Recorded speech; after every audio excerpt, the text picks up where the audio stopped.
வணக்கம் மக்களே! இந்த வீடியோல சில முக்கிய பங்குகள் பற்றியான அப்டேட் எல்லாம் டிஸ்கஸ் பண்ண போறோம். இதெல்லாம் நம்ம விரிவா பார்க்கறக்கு முன்னாடி, எத பற்றி நம்ம டிஸ்கஸ் பண்ண போறோன்ட்டு ஒரு கிளான்ஸ் நம்ம பார்த்துட்டு போவோம். ஐடிசி போர் அடிக்குதா? அதுக்கு மாற்றா அத விட சிறந்த ஒரு மதிப்பீடுல ஒரு நிறுவனம் இருக்கு. அத பற்றி நம்ம பார்க்க போறோம். டிக்ஸான் டெக்கோட டேட்டா சென்டர் என்ட்ரி பத்தி நம்ம இதில டிஸ்கஸ் பண்ண போறோம். அடுத்தது, இப்ப நம்ம நாட்டுல பெரிய அளவுக்கு எரிபொருள் தேவைக்கு அயல்நாட்ட தான் நம்பிட்டு இருக்கோம். இதுக்கு நம்ம பெரிய அளவுக்கு பில்லும் வந்து பே பண்ணிட்டு இருக்கோம். அத எந்த வகையில நம்ம நாடு சிறப்பா கையாள போகுதுங்கிறத பற்றி நம்ம பார்க்க போறோம். அதுல இருக்கக்கூடிய சில முக்கிய நிறுவனங்கள பற்றியும் நம்ம விவரிக்க போறோம். அதுபோக மாருதி சுசுகி கிட்ட இருந்து ஒரு அப்டேட், லென்ஸ்கார்ட்ல சாஃப்ட்பேங்க் விற்ற பங்குகள் பற்றியான அப்டேட் எல்லாம் நம்ம டிஸ்கஸ் பண்ண போறோம். ஸோ ஃபர்ஸ்ட்டு நம்ம ஐடிசிக்கு மாற்றா இருக்கக்கூடிய பங்க பற்றி டிஸ்கஸ் பண்ணுவோம். ஸோ பலரும் பார்த்தீங்கன்னா, ஐடிசி போதும்பா, வேற ஏதாச்சும் பார்க்கலாமா? அப்படிங்கிற ஒரு கேள்வி வந்து கேட்டுட்டு இருக்காங்க. ஓகே, கரெக்ட்டு தான். பட் இருந்தாலும் அதுக்கு நம்ம ஐடிசிய அப்படியே வந்து தனியா தவிக்க விட்டுட்டு போறதில்ல. ஸோ இன்னும் அத பற்றி நம்ம நெறையா வந்து பேசிக்கிட்டே தான் இருக்க போறோம். பட் அதுக்கு முன்னாடி இந்த பங்க பற்றி திரும்ப ஒருக்கா ஞாபகப்படுத்தணும் அப்படிங்கிறதுக்காக நான் எடுத்துட்டு வந்திருக்கேன். ஸோ அது வேற எந்த நிறுவனமும் இல்ல. எஃப்எம்சிஜி செக்மெண்ட்ட பொறுத்தவரைக்கி லீடரா இருக்கக்கூடிய இந்துஸ்தான் யூனிலிவர் பற்றி தான் நம்ம இப்போ விரிவா வந்து பேச போறோம். ஸோ இப்போ இந்துஸ்தான் யூனிலிவர் பார்த்தீங்கன்னா, ஆல்மோஸ்ட் ஒரு 2100க்கு கீழ தான் வந்து ட்ரேட் ஆயிட்டு இருந்தது. இன்னைக்கு டேல கொஞ்சம் ஒரு ஏற்றம் வந்து இந்துஸ்தான் யூனிலிவர்ல ஏற்பட்டிருக்கு. பட் இந்துஸ்தான் யூனிலிவர் ரொம்பவே அட்ராக்டிவான ஒரு இடத்துல இருக்கு. கடந்த ஒரு 6 வருடமா பெரிய ஒரு பெர்ஃபார்மன்ஸ் எல்லாம் இல்ல. ரொம்ப சுமாரான பெர்ஃபார்மன்ஸ், ஒரு கன்சாலிடேஷன் தான் இந்த இந்துஸ்தான் யூனிலிவர் நிறுவனத்தில நடந்துட்டு இருக்கு. ஸோ எஸ்டிஎஃப்சில எப்படி நடந்துட்டு இருக்கோ, அதே தான் இங்கேயும் இந்த பங்குலயும் வந்து நடந்துட்டு வந்துட்டு இருக்கு. ஸோ இப்போ நல்ல சப்போர்ட்ல இருந்து சின்னதா ஒரு ரிவர்சல் குடுத்த மாரி வந்து தெரியுது. பட் எங்கேயும் போகாது அப்படின்னு நான் நினைக்கிறேன். ஸோ இந்த நிறுவனத்தோட வேல்யூவேஷன் பார்த்தீங்கன்னா, 10 வருடத்தோட லோல வந்து இருக்கு. ஸோ இதுதான் இந்த இடத்துல நம்ம முக்கியமா பார்க்க வேண்டியது. ஸோ பெரிய அளவுக்கு டைம் கரெக்ஷன் பார்த்தீங்கன்னா, இந்த இந்துஸ்தான் யூனிலிவர்ல வந்து ஏற்பட்டிருக்கு. ஸோ இது ஒரு நல்ல இடமா நான் பார்க்குறேன். அதுக்காக என்னைக்கு ஒரு ஏற்றத்த கொடுக்கும் அப்படின்ட்டுலாம் எனக்கு தெரியாது. ஆனா, இப்ப இருக்கக்கூடிய இடம் ஒரு நல்ல இடம் அப்படிங்கிறத மட்டும் நான் ஃபீல் பண்றேன். ஸோ ஸ்டாக் பிஇ பாருங்க, வெறும் 33 கிட்ட தான் இருக்கு. ஸோ இது 32 கிட்ட இருந்தது. இன்னைக்கு சின்ன ஏற்றத்துல, அதாவது 32 சில்ற கிட்ட இருந்தது. இப்போ அ ஆல்மோஸ்ட் ஒரு 33 கிட்ட வந்து ட்ரேட் ஆயிட்டு இருக்கு. அருமையான ஒரு மதிப்பீடுல இந்துஸ்தான் யூனிலிவர் ட்ரேட் ஆயிட்டு இருக்கு. பல எஃப்எம்சிஜி நிறுவன பங்குகள் எடுத்துக்கிட்டா, அத காட்டிலும் ஒரு பெட்டர் வேல்யூவேஷன்ல ஹெச்யூஎல் பார்த்தீங்கன்னா ட்ரேட் ஆயிட்டு இருக்கு. ஸோ பி ரேஷியோ பாருங்க. ஸோ பி ரேஷியோ பொறுத்தவரைக்கி 2016ல என்ன லெவல்ல இருந்ததோ, அதுக்கும் கீழ தான் இப்போ இந்துஸ்தான் யூனிலிவரோட பிஇ வந்து இருக்கு. ஸோ அது மட்டும் இல்ல. ஸோ இதில ஒரு ஒன் டைம் இன்கம் இருந்தது. இந்த குவாலிட்டி வால்ஸ் ஐஸ்கிரீம வந்து அவங்க டீமர்ஜ் பண்ணாங்க. ஸோ அந்த ஐஸ்கிரீம் டீமர்ஜர் பிசினஸ் மூலியமா அதர் இன்கம்ல இவங்க சில ப்ராஃபிட்ட வந்து காட்டுனாங்க. அதனால லாஸ்ட் குவார்ட்டர் எர்னிங், அதாவது அதுக்கு முன்னாடி காலாண்டோட வருமானம் வந்து உயர்ந்திருந்தது. ஸோ அது ஒரு முக்கிய காரணம். இவங்களுடைய வேல்யூவேஷன் வந்து குறையறதுக்கு. அப்படி இல்லைனாலும் கூட ஸோ ஹெச்ஏஎல்லோட வேல்யூவேஷன் ஒரு நல்ல அட்ராக்டிவான இடத்துல வந்து ட்ரேட் ஆயிட்டு இருக்கு. ஸோ மற்ற எஃப்எம்சிஜி நிறுவனங்கள் கூட கம்பேர் பண்ணும்போது ரொம்பவே பெட்டரா இருக்கு. அது மட்டும் இல்ல, ஸோ ஐடிசி கூட கம்பேர் பண்ணாலே ஒரு பெட்டர் வேல்யூவேஷன்ல இருக்கு. என்னங்க ஐடிசியோட பிஇ ரேஷியோ வெறும் 16 தானே இருக்குன்னு கேட்கலாம். பட் எஃப்எம்சிஜி பிசினஸோட மதிப்பீடு கூட நம்ம கம்பேர் பண்ணணும்னா ஹெச்ஏஎல்லோட வேல்யூவேஷன் ரொம்பவே வந்து பெட்டரா இருக்கு. ஸோ இது கண்டிப்பா நம்ம கவனிக்க வேண்டிய ஒரு நிறுவனம் அப்படிங்கிறதுல சந்தேகமே வந்து கிடையாது. ஸோ டெஃபினட்டா இந்த இடத்தையும் நான் ஃபோக்கஸ் பண்ணுவேன். நான் இதுக்கு முன்னாடியே வந்து பண்ணியிருக்கேன். ஸோ ஸ்லோ அக்யூமுலேஷனுக்கு இந்த இந்துஸ்தான் யூனிலிவர் ஒரு ஒர்த்தான ஒரு நிறுவனம். ஸோ இந்த மாரியான நிறுவனங்கள் கண்டிப்பா நம்ம போர்ட்ஃபோலியோல இருக்கணும். அதுவும் நல்ல ஒரு லோ பிரைஸ்ல கிடைக்கும்போது, பெர்ஃபார்ம் பண்ணாதப்ப நம்ம வாங்குனோம்னா, ஒரு பெட்டரான ஒரு ரிட்டர்ன வந்து ஃபியூச்சர்ல எக்ஸ்பெக்ட் பண்ண முடியுங்கிறது என்னுடைய ஒரு எதிர்பார்ப்பா இருக்கு. ஸோ அதனால இந்த பங்க நீங்க செக் பண்ணி பாருங்க. அனாலிசிஸ் பண்ணி பார்த்துட்டு அதுக்கப்புறமா உங்களுடைய சொந்த முடிவை நீங்க எடுக்கலாம். பலருக்கும் வந்து ஹெச்யூஎல் வந்து பிடிக்காது. எஃப்எம்சிஜினாலே ஐடிசி அப்படின்னு தான் வந்து இருக்கும். அத பற்றியும் நம்ம நாளைக்கோட வீடியோல டிஸ்கஸ் பண்ண போறோம். So ITC, FMCG business and மற்ற பிசினஸ் பற்றியெல்லாம் நம்ம ஒன் பை ஒன்னா வந்து டிஸ்கஸ் பண்ணுவோம். ஏன்னா அது ரொம்பவே முக்கியம். நான் இதுக்கு முன்னாடியே ஒரு 3 காலாண்டுகளுக்கு முன்னாடியே செப்பரேட்டா ஒரு வீடியோ போடணும் அப்படின்னு நான் நினைச்சேன். பட் போட முடியல. பட் இப்போ நம்ம பார்க்கலாம். ஏன்னா அதுக்கான நேரமும் பார்த்தீங்கன்னா, இப்போ ரொம்பவே கைகூடி வந்திருக்கு. ஸோ இது ஒரு நல்ல டைமா நான் பார்க்குறேன். ஸோ இந்த டைம்ல இத பற்றி டிஸ்கஸ் பண்ணும்போது இன்னும் புரிதல் நல்லா ஏற்படும் அப்படின்னு ஒரு எதிர்பார்ப்பும் எனக்கு இருக்கு. ஸோ நல்ல வேல்யூவேஷன்ல இருக்கு. ஸோ தொடர்ந்து இத ட்ராக் பண்றதுக்கு நம்ம ட்ரை பண்ணுவோம். ஸோ இந்த இடத்துல நான் ஃபர்தரா ஃபோக்கஸ் பண்ணேன்னா, அந்த அப்டேட்ட கண்டிப்பா உங்க கூட அப்கமிங் வீடியோல ஷேர் பண்றேன். அடுத்தது, ஸோ இன்னைக்கு மார்க்கெட் அப்டேட்ட பார்ப்போம். ஸோ இத நம்ம பார்க்காம இப்போலாம் ஃபர்ஸ்ட் எடுத்தோனே பார்த்தீங்கன்னா, ஒரு முக்கியமான அப்டேட் ஏதாவது டிஸ்கஸ் பண்றோம்.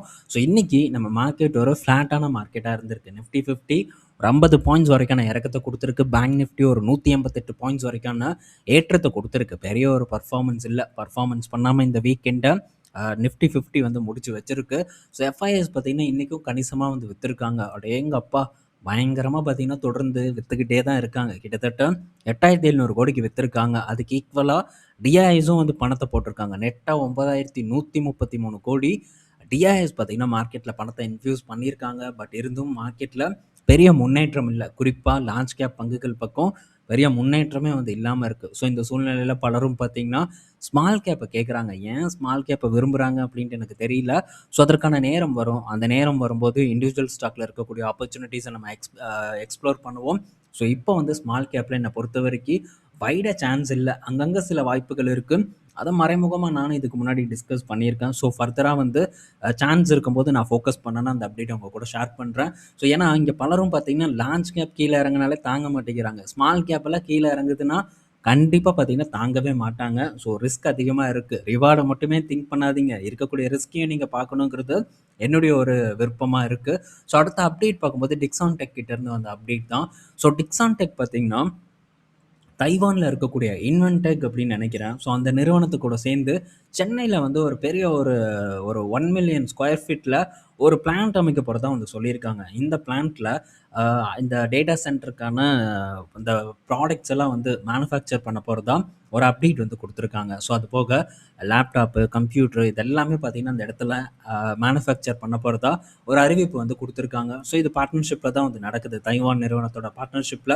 ஸோ இப்போ இது டேட்டா சென்டரோட பிசினஸ்க்குள்ள என்டர் ஆகுது. ஸோ அதுக்கான காம்போனன்ட் எல்லாம் வந்து மேனுஃபேக்சர் பண்றாங்க. உடனே பார்த்தீங்கன்னா, இந்த பங்க மேபி தூக்குனாலும் தூக்கலாம். ஆனா ரொம்ப கேர்ஃபுல்லா இருங்க. ஸோ எல்லா பங்கையும் நம்மளால வாங்க முடியாது. இந்த ஏஐ அப்படின்னு காரணம் காட்டி பல பங்குகள் ரொம்பவே பீக்ல இருக்கு. ஸோ அந்த மாரி பங்குகள நம்ம பிடிச்சோம்னா, ஆபத்து நிச்சயம் அப்படிங்கிறத நான் ஒவ்வொரு வீடியோலயும் சொல்லிட்டு இருக்கேன். பட் அப்பவும் பார்த்தீங்கன்னா, பிடிக்கிறதுக்கான ஆசை தான் பலருக்கும் இருக்கும். யாருக்கு தான் இறங்குற பங்கு பிடிக்கும். ஸோ பெர்ஃபார்ம் பண்ணாத பங்க யாருக்குமே வந்து பிடிக்காது. ஸோ எந்த பங்கு நல்லா பெர்ஃபார்ம் பண்ணுதோ, அது மேல தான் பெரிய அளவுக்கு கண்ணும் இருக்கும். பட் அத வந்து நம்ம தொடர்ந்து சொல்லி ஒரு விழிப்புணர்வு ஏத்தணும் அப்படிங்கிறதுக்காக தான் இத நம்ம பண்ணிட்டே வந்துட்டுருக்கோம். ஸோ ஜஸ்ட் இந்த மாரி செய்திகள பேஸ் பண்ணி போகாதீங்க. நல்ல வேல்யூல இருக்கா? ஸோ நம்ம அந்த நேரத்துல டேட்டா சென்டர் ஆப்பர்ச்சுனிட்டி இருக்குன்னு தெரியுதா? அப்ப நம்ம முதலீடு பண்ண ட்ரை பண்ணலாம். ஆனா வேல்யூவேஷன் நல்லா இல்ல அப்படிங்கிற பட்சத்துல நம்ம அது பக்கம் இருந்து விலகி இருப்பது ரொம்ப நல்லதுங்கிறது என்னோட ஒரு கருத்து. ஸோ அடுத்தது ஸோ இப்போ இந்தியால இந்த இந்த எத்தனால பேஸ் பண்ண வாகனங்கள், ஃப்ளெக்ஸ் ஃபியூயல் வெஹிக்கிள்ஸ் பார்த்தீங்கன்னா, இப்போ அறிமுகப்படுத்தியிருக்காங்க. மாருதி சுசுகி அறிமுகப்படுத்தியிருக்காங்க. ஹீரோ மோட்டோகார்ப் அறிமுகப்படுத்தியிருக்காங்க. ஸோ வேகனார் பார்த்தீங்கன்னா, இப்போ அறிமுகப்படுத்தப்பட்டிருக்கு. ஸோ இந்த E85 ஃபியூயலோட பிரைஸ் பார்த்தீங்கன்னா, நார்மல் E20 ஃபியூயலோட ஒரு ரூ. 20 வந்து கம்மியா இருக்கும் அப்படின்ட்டு சொல்லியிருக்காங்க. பட் இருந்தாலும் இது வந்து காஸ்ட்லி தான். ஆனா இதோட பயன் பார்த்தீங்கன்னா, வெளிநாட்டுக்காரனுக்கு போறதில்ல. ஸோ பெரிய அளவுக்கு நம் நாட்டு விவசாயிகளுக்கு போறதுக்கான பாசிபிலிட்டீஸ் அதிகமா இருக்கு. கண்டிப்பா இதுலயும் டாக்ஸ் அது இதுன்ட்டு கவர்மெண்ட்டும் பாதிய வந்து எடுத்துருவாங்க. பட் கண்டிப்பா இந்த ஒரு இனிஷியேட்டிவ் மூலியமா நம் நாட்டு விவசாயிகள் பயனடைவதற்கான வாய்ப்பு பெரிய அளவுக்கு இருக்கு. ஸோ நம்ம பணம் நம் நாட்டுக்குள்ளேயே வந்து இருக்கும். ஸோ அப்படி இருந்ததுன்னா நல்ல ஒரு பொருளாதார ஸ்டெபிலிட்டி வந்து ஏற்படும். ஸோ அது போக இன்னும் வரக்கூடிய காலங்கள்ல இந்த E85 அதாவது எத்தனால் ஃபியூயல் ஸ்டேஷன பெரிய அளவுக்கு வந்து எக்ஸ்பேண்ட் பண்ண போறதாவும் அறிவிப்பு வந்து குடுத்துருக்காங்க. ஸோ இதெல்லாம் தாண்டி ஹைட்ரஜன்ல பெரிய முதலீடு. ஸோ சைனாலலாம் பார்த்தீங்கன்னா, ஹைட்ரஜன்ல வெகு வேகமாக பார்த்தீங்கன்னா, ஒரு டெஸ்டிங் வந்து நடந்துட்டு இருக்கு. நம் நாட்டிலும் நடந்துட்டு இருக்கு. ஸோ சைனால ரொம்ப வேகமா வந்து போயிட்டு இருக்கு. எத்தனை கிலோமீட்டர் கிடைக்குது அப்படின்ட்டு கம்ப்ளீட்டான ஒரு அவுட்புட் வந்து நமக்கு குடுத்துருக்காங்க. ஸோ அத பத்தியெல்லாம் நம்ம ரீட்டெயில் ஆப்ஷன் குளோபல்ல பார்ப்போம். ஸோ இன்னும் இந்த ஃபியூயல்ஸ் பார்த்தீங்கன்னா, இந்த க்ரூட்ல இருந்து பெரிய அளவுக்கு ஒரு மாற்றம் நடந்துட்டு இருக்கு. ஸோ இது வரவேற்கத்தக்கக்கூடிய மாற்றம். நம் நாட்டில் இந்த மாரி மாற்றம் நடப்பது கண்டிப்பா ஒரு மிகப்பெரிய விஷயமா நான் பார்க்குறேன். இத தாண்டி ஸோ இந்த கேஸ் எல்லாமும் பார்த்தீங்கன்னா, வெளிய இருந்து இந்த எல்பிஜி எல்லாம், எல்என்ஜி எல்லாம் வாங்குறத குறைக்கிறதுக்காக பல இனிஷியேட்டிவ கவர்மெண்ட் எடுத்துட்டு இருக்கு. அதுல முக்கியமானது கோல் கேசிஃபிகேஷன் ப்ராஜெக்ட். இப்போ கோல் இந்தியாவோட சப்சிடரியான ஈஸ்டர்ன் கோல் இந்தியான்னு நான் நினைக்கிறேன். ஸோ கோல் ஃபீல்டு. ஸோ இந்த நிறுவனம் பார்த்தீங்கன்னா, கிரவுண்டுக்கு அடியில அண்டர் கிரவுண்ட் கோல் கேசிஃபிகேஷன் ப்ராஜெக்ட்ட சீக்கிரமாவே இன்னும் வரக்கூடிய சில மாதங்கள்ல கமர்ஷியலைஸ் பண்ண போறதா ஒரு அப்டேட் வந்து குடுத்துருக்காங்க. இன்னும் ஒரு 2லேருந்து 3 மாதம் பார்த்தீங்கன்னா, லாஸ்ட் ட்ரையல் இருக்கு. அந்த ட்ரையல் முடிஞ்சிருச்சுன்னா, ஸோ இந்த ப்ராஜெக்ட் பார்த்தீங்கன்னா, கமர்ஷியலைஸ்க்கு வந்துரும். ஸோ அப்படி வந்துருச்சுன்னா, இது இன்னும் ஒரு பெரிய பாசிட்டிவான ஒரு நியூஸா கோல் இந்தியா நிறுவனத்த பொறுத்தவரைக்கும் அமையும். ஸோ இதனால மைனிங் பண்ணாத நிலத்துல கோல் பார்த்தீங்கன்னா கிரவுண்டுக்கு அடியிலேயே தான் வந்து இருக்கும். அதுலேருந்து கேஸை மட்டுமே வந்து எடுக்கிறாங்க. இதனால ஒரு பெரும் பயன் பார்த்தீங்கன்னா கோல் இந்தியாவை பொறுத்தவரைக்கும் ஏற்படும். நல்ல செய்தி. இதை தாண்டி கோல் இந்தியா அண்ட் கெயில் போன்ற நிறுவனங்கள் இதில் பார்ட்னர்ஷிப்பும் பண்ணியிருக்காங்க. ஜாயின்ட் வெஞ்சர் போட்டிருக்காங்க. இதனால் கெயில் அண்ட் கோல் இந்தியா 2 நிறுவனங்களுக்கும் ஒரு நல்ல பெனிஃபிட்டும் வந்து இருக்கும். ஆனால் இதெல்லாம் ஓகே. இப்போ நம்ம வாங்க முடியுமா? டெஃபினட்டாக முடியாது.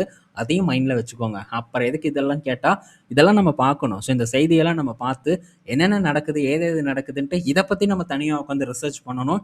அப்படி நம்ம பண்ணும்போது ஒரு பெட்டர் ப்ரைஸ் வரும்போது பயப்பட மாட்டோம் மற்றவங்கள மாதிரி. நம்ம பாட்டுக்கு டைரெக்டாக போய் என்ன பண்ணணுமோ அதை பண்ணுவோம் அப்படிங்கிறதுக்காக தான் இதை டிஸ்கஸ் பண்ணுறேன். அடுத்தது மாருதி சுசுகி கிட்ட இருந்து ஒரு அப்டேட்டு. அவங்க ப்ரொடக்ஷன் ஃபெசிலிட்டிக்கு பக்கத்துலேயே இந்த பயோகேஸ் ப்ரொடக்ஷனை வந்து ஸ்கேல் அப் பண்ண போகிறதா, உயர்த்த போகிறதா வந்து சொல்லியிருக்காங்க.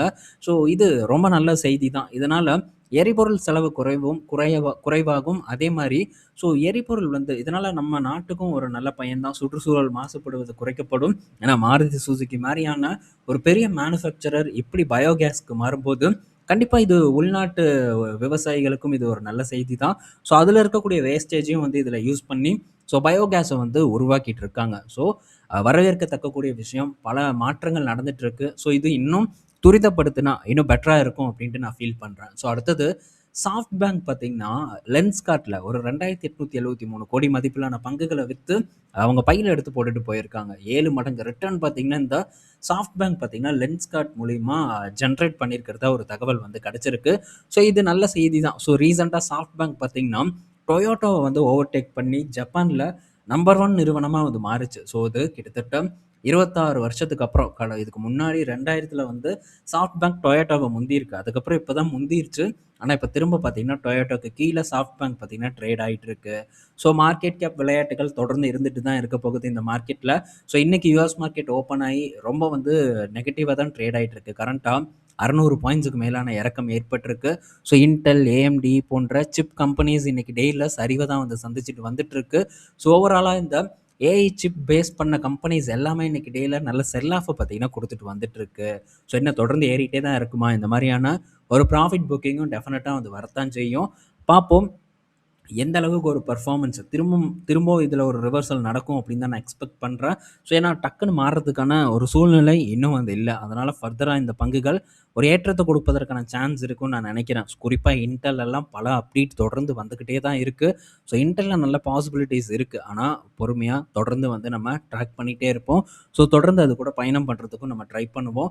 டிஎஸ்எம்சியோட ரிசல்ட் வந்திருக்கு. கிட்டத்தட்ட $55 பில்லியன் ப்ராஃபிட் பண்ணியிருக்காங்க. ப்ராஃபிட்டாக ரெவன்யூவான்னு தெரியல, மறந்துட்டேன். திரும்ப வந்து நம்ம அதை ரீட்டைல் ஆப்ஷன் குளோபலில் டீட்டெயில்டாக வந்து டிஸ்கஸ் பண்ணுவோம். எப்படி அங்கே ஹெவி காம்படிஷன் போயிட்டுருக்கு. இஎம்ஐபி பார்த்து எங்களுக்கு பயமெல்லாம் இல்லை. நாங்கள் வந்து எப்போவுமே பெருசாக தான் இருப்போம், லீடராக தான் இருப்போம் அப்படின்ட்டு டிஎஸ்எம்சி ஒரு பக்கம் சொல்லிட்டு இருக்காங்க. என்ன தான் சொன்னாலும் கூட இவங்கெல்லாம் கான்ட்ராக்ட் எடுக்கிறதே கஷ்டம்னாங்க. பட் இப்போது இன்டெல் பார்த்தீங்கன்னா வேறு லெவலில் ப்ளே பண்ணிகிட்டு இருக்காங்க.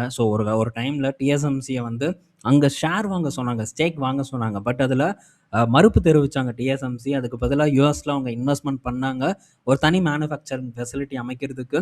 பட் இப்போது இவங்களுக்கு பெரும் போட்டியாக இன்டெல் நிறுவனம் உருவாகி இருக்குது. அவங்களுடைய டெக்னாலஜியும் பெரிய அளவுக்கு டெவலப் ஆகிட்டு இருக்கு சிப் மேக்கிங்கை பொறுத்த வரைக்கும். இதை பற்றி நம்ம தொடர்ந்து வந்து பார்ப்போம். நடக்கக்கூடிய முன்னேற்றங்களை தொடர்ந்து கவனிப்போம். ஓகே.